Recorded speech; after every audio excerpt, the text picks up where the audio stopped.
But without further ado, let's get into the uh, the election, the fallout of Donald Trump winning again this time, and what do the numbers say? I mean, obviously, there is a lot of narratives in mainstream media about the red wave, about Trump's mandate, all these sort of things, and there's tons of analysis coming out of Marxist groups that break this down. Definitely check out People's World. They have a few articles about, post-election breakdown that I highly recommend.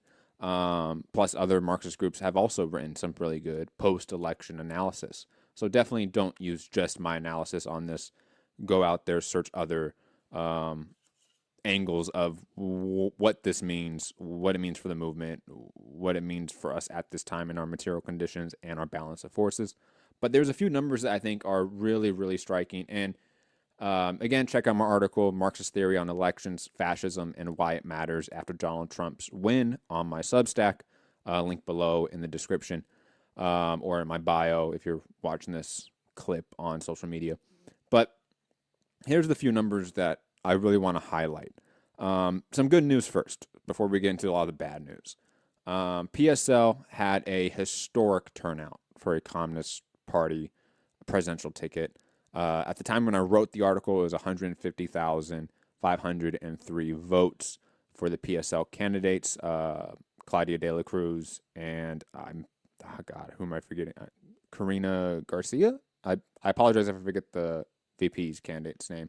But they had a historic turnout. I mean, no other communist candidate for president has had those total numbers in history. Now, maybe we go in like population ratios.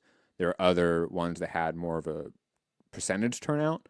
But in terms of like raw voting turnout, this is the high point right now for communist parties in the United States. So I want to highlight that. And plus the fact that, for those who don't know, PSL has never gotten less votes for a presidential ticket in the next election. So each election they've consecutively had a higher turnout and culminating in an historic turnout this last time. So that's a really good point to, I think, that we need to have a sort of a silver lining there, that there still is this growing socialist movement in the U.S. that is looking for some sort of answer out of the two-party duopoly. We see that. Even though the Green Party did not have a great turnout this year compared to Jill Stein's run in 2016, I mean, significantly less votes, like around 1 million less votes this time around than in 2016. So huge drop off.